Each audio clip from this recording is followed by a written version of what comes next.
Welcome to my channel. ഇന്ന് ഞാൻ ഉണ്ടാക്കാൻ പോകുന്നത് ഒരു അടിപൊളി ബീഫ് ദം ബിരിയാണിയാണ്. കല്യാണത്തിനൊക്കെ ഉണ്ടാക്കുന്ന അതേ സ്റ്റൈലിലുള്ള ഒരു ബിരിയാണിയാണ് ഞാൻ ഇവിടെ ഉണ്ടാക്കാൻ പോകുന്നത്.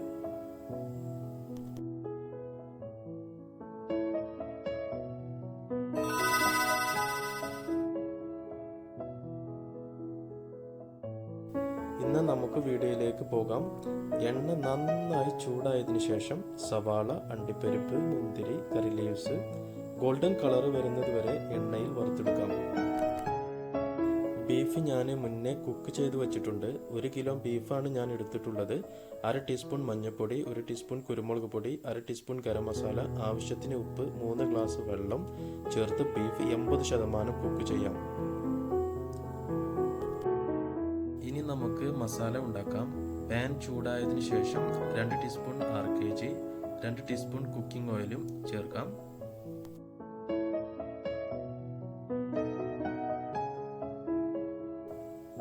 എണ്ണ ചൂടായതിനു ശേഷം ബിരിയാണി സ്പൈസസ് നമുക്ക് ഇതിലേക്ക് ചേർക്കാം. 6 മുളക്, കുറച്ച് കറി ലീവ്സ് നമുക്ക് ഇതിലേക്ക് ചേർക്കാം. പേസ്റ്റാക്കിയ 1 ടീസ്പൂൺ ഇഞ്ചി, 1.5 ടീസ്പൂൺ വെളുത്തുള്ളി പച്ചമണം പോകുന്നത് വരെ ഇളക്കി കൊടുക്കാം.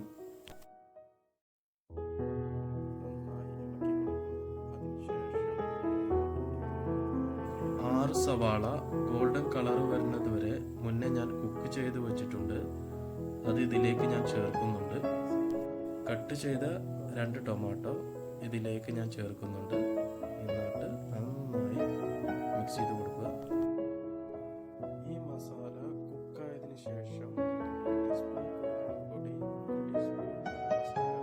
1 ടീസ്പൂൺ മഞ്ഞൾപ്പൊടി, മസാല നന്നായി ഇളക്കി കൊടുക്കുക. മസാല കുക്കായതിനു ശേഷം 1 ടീസ്പൂൺ കുരുമുളക് പൊടി, 1 ടീസ്പൂൺ ഗരം മസാല, 1 ടീസ്പൂൺ മഞ്ഞൾപ്പൊടിയും ചേർത്ത് നന്നായി ഇളക്കാം.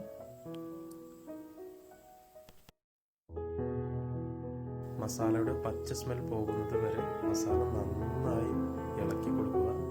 അല്ലെങ്കിൽ മസാല അടിപിടിക്കാൻ സാധ്യതയുണ്ട്. പ്രത്യേകം ശ്രദ്ധിക്കുക. മസാലയുടെ പച്ച സ്മെല്ല് പോയിട്ട് മസാല നന്നായി കുക്കായിട്ടുണ്ട്.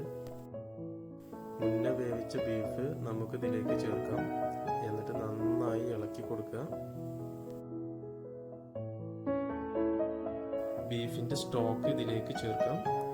ഈ സ്റ്റോക്ക് ചേർക്കുമ്പോൾ മസാല നല്ല ടേസ്റ്റ് ആയിരിക്കും നമുക്ക് കിട്ടുക.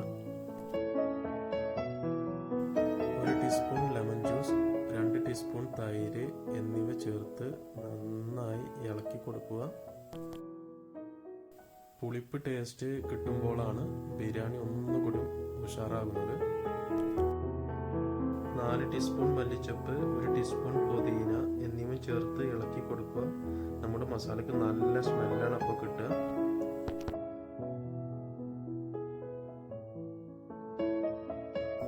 അതിനുശേഷം മസാലയിൽ ഉപ്പ് ചേർക്കാം. മസാലയിൽ ഉപ്പ് കുറച്ച് മുന്തി നിൽക്കണം. അപ്പോഴാണ് മസാലക്ക് നല്ല ടേസ്റ്റ് ഉണ്ടാവുക ബിരിയാണിയിൽ. എന്നിട്ട് നന്നായി ഇളക്കി കൊടുക്കുക. 1/2 ഗ്ലാസ് ചൂടുവെള്ളം ചേർത്ത് ബീഫ് നമുക്ക് ഒരു 3 മിനിറ്റ് കുക്ക് ചെയ്യാം. അതിനുശേഷം തീ ഓഫാക്കി ഇനി നമുക്ക് മസാല മൂടി വെക്കാം. ഇനി നമുക്ക് ചോറ് ഉണ്ടാക്കാം. 1 കിലോ അരിയാണ് ഞാൻ എടുത്തിട്ടുള്ളത്. അതിനുശേഷം അരി ഞാൻ 3 പ്രാവശ്യം കഴുകി ഞാനിത് വാര വെച്ചിട്ടുണ്ട്. വെള്ളം ചൂടായിട്ടുണ്ട്. ഇനി നമുക്ക് ഇതിലേക്ക് ബിരിയാണി സ്പൈസസ് ചേർക്കാം.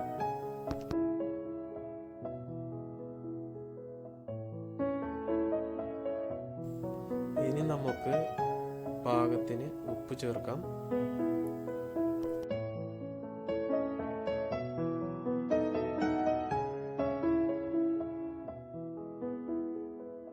%, അരി ഞാൻ വേവിച്ച് വെച്ചിട്ടുണ്ട്. അത് ഞാനൊരു പാത്രത്തിലേക്ക് മാറ്റി വെച്ചിട്ടുണ്ട്. ഇനി നമുക്ക് ബിരിയാണി ദമ്മിടാം. വേവിച്ച ബീഫ് മസാല ദമ്മ് പാത്രത്തിൽ നന്നായി ഇളക്കിയിടാം. വേവിച്ച ചോറ് മസാലയുടെ മേലെ ഇട്ട് കൊടുക്കുക. ഇതിൻ്റെ മേലെ മുന്നേ നമ്മൾ റെഡിയാക്കി വെച്ച ഗാർണിഷ് ഇട്ട് കൊടുക്കാം. കുറച്ച് മല്ലിച്ചപ്പും കട്ട് ചെയ്ത് അതിൻ്റെ മേലെ ഇട്ട് കൊടുക്കാം.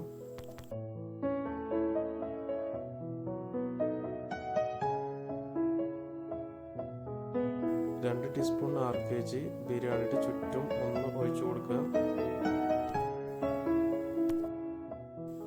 അതിനുശേഷം ബിരിയാണി നമുക്ക് നല്ല ടൈറ്റായിട്ട് അടച്ചു വെക്കാം. ഇനി പാത്രത്തിൻ്റെ മേലെ തീക്കനലിട്ട് നമുക്ക് ഒരു 1/2 മണിക്കൂർ ഇതിന് ബിരിയാണി ദം ചെയ്യാം.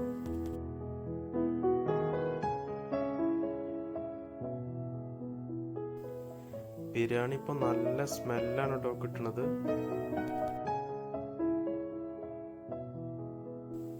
തീർച്ചയായും ബിരിയാണി നിങ്ങളെ വീട്ടിലുണ്ടാക്കുക, എല്ലാവർക്കും ഇഷ്ടപ്പെടും. ഈ ബിരിയാണി നല്ല ടേസ്റ്റാണ് കേട്ടോ. നമ്മൾ നന്നായി കഴിച്ച എല്ലാവരും